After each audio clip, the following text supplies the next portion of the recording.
boa tarde a todos. Então, vou passar aqui para vocês a revisão. O que eu vou abordar aqui para vocês nessa videoaula é basicamente o que vai cair na prova. Então, se vocês reverem esse vídeo, vocês vão se dar bem na prova, certo? Estudo por esse vídeo.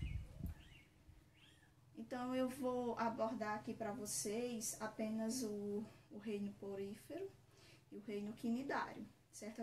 Algumas características. Então, os poríferos, né, eles são conhecidos como esponja. Eles podem ser encontrados isolados ou então formando colônias. Quando ele forma colônias, são chamados de sésseis, né, que eles são fixos ao substrato, lá fica fixo ao local. A maioria é marinha, mas existem algumas espécies de água doce. Tá aí alguns exemplos. Aos poríferos, como ele não possui um sistema digestório, como os demais animais, então eu vou explicar aqui para vocês como é que funciona a digestão nesses animais. Então, a água, ele entra por esses orifícios aí, chamados ósteos, certo? Os ósteos, eles vão funcionar como entrada, certo, de água. Já a saída de água vai acontecer aí pelos ósculos, certo? Aqui que vai sair a água. Os ósteos, geralmente, eles ficam aqui, nesses orifícios. Então, como é que funciona? A água, ela entra pelos ósteos e nas proximidades desses ósteos existem as células chamadas coanócitos. Então, o alimento vai ser aí englobado pelos coanócitos, que são essas células aqui. E dentro desse coanócito vai acontecer a digestão, que a digestão é intracelular, certo? É dentro das células, é no interior das células desses animais. Então, a digestão ela vai acontecer nos coanócitos. Posteriormente, depois que esse alimento é digerido, esse alimento ele vai ser distribuído, né, para demais células, através do amebócitos. Então, o amebócitos é uma célula que vai ficar logo abaixo do coanócito. Então, o coanócito, ele vai absorver, né, esses alimentos, esses restos de alimento que vem através da água. Ele digere esses alimentos e, em seguida, esse alimento que foi digerido vai para o amebócito. Então, o amebócito vai ter aí a função de distribuir, certo? Esses alimentos para as demais células do corpo. Certo? E é assim que acontece a digestão desses animais. Aqui está mostrando as espículas. Então, essas espículas que eu vou falar posteriormente para vocês, mas só adiantando, elas vão funcionar como células para sustentação desses animais. Como ele não tem esqueleto, então essas espículas vão participar do endoesqueleto aí desses animais. Então, essas espículas é que vão dar a sustentação a esses animais, como ele não possui esqueleto. Então, aqui está um exemplo, certo, de uma espícula. As espículas, elas vão constituir o endoesqueleto e são responsáveis pela sustentação do corpo desses animais. Sendo que essas espículas, gente, elas contêm aí calcário. Então, são estruturas rígidas, certo? Estruturas duras, por isso que dão aí sustentação a esses animais. No caso aí, as espículas. Então, as espículas são as células que vão funcionar como sustentação do corpo desses animais. Vamos para o reino quinidário. Só lembrando que eu coloquei aí a página para vocês acompanharem no livro de vocês. Os quinidários, a maioria são marinhos, com alguns representantes de água doce. São sésseis, que são aí os pólipos. Os pólipos, eles são sésseis, são fixos. E tem as formas livres, que no caso aí são as medusas. Como é que acontece o tipo de reprodução nesses animais? Os pólipos, gente, eles são a forma fixa, certo? Então, esses animais, os quinidários, há alteração de geração, ou seja, tem a forma fixa, que é o pólipo, e tem a forma livre natante, que é as medusas. Então, ele há alternância de geração, que a gente chama de gametogênese, certo? Então, a alternância de geração há duas formas: os pólipos, que são os fixos, certo? Fica preso ao substrato, não se move. E temos aí as medusas, que já é a forma adulta.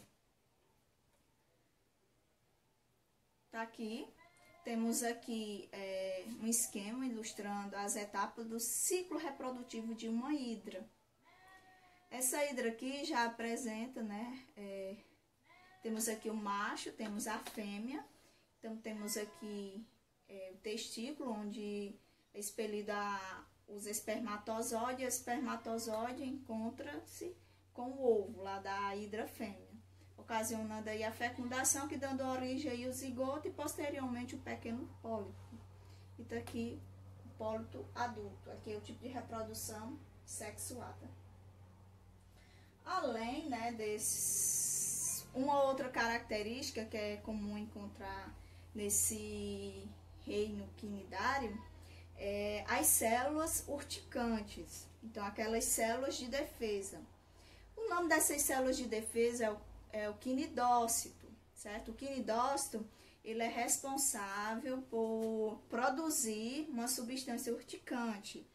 O que é isso? Essa substância que pode levar queimaduras aos seres humanos, e também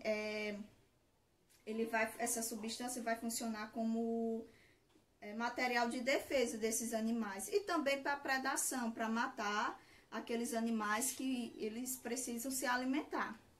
Então, onde é que vai ser produzida essa substância? No quinidócito, certo?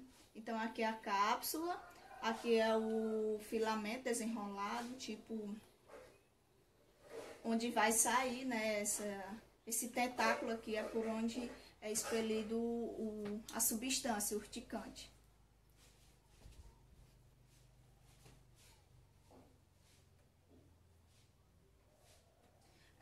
Outra característica desses animais, por eles formarem colônias, eles acabam servindo de abrigo para outros animais, que um desses animais aí é o peixe-palhaço. Esses tentáculos, eles possuem, né, substâncias urticantes, porém, o peixe-palhaço, ele já está adaptado, né, ele possui uma camada gelatinosa ao seu corpo que vai proteger o peixe-palhaço das substâncias urticantes aí desse animal.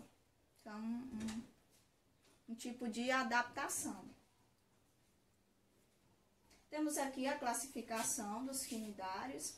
Eles são classificados em hidrozoários, que é o grupo hidrozoa, cifozoário, certo? Que é esquifozoa, antozoários, que é antozoa.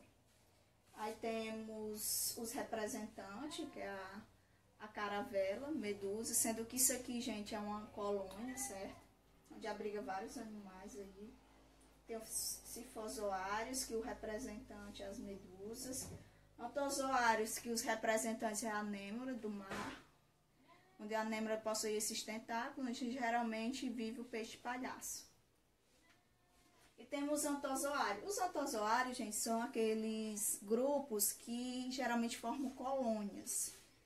Né? Temos aí o coral cérebro, onde isso aqui é a colônia onde vários organismos, vários animais, onde vários quinidários, sendo que essa partezinha aqui é um quinidário, que é tipo a foto, tipo ao microscópio, aumentando aí a imagem.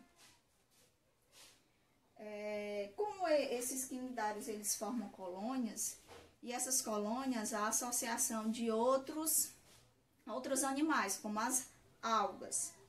Porém, o que está acontecendo? Aí um dos problemas ambientais, o embranquecimento aí dos corais.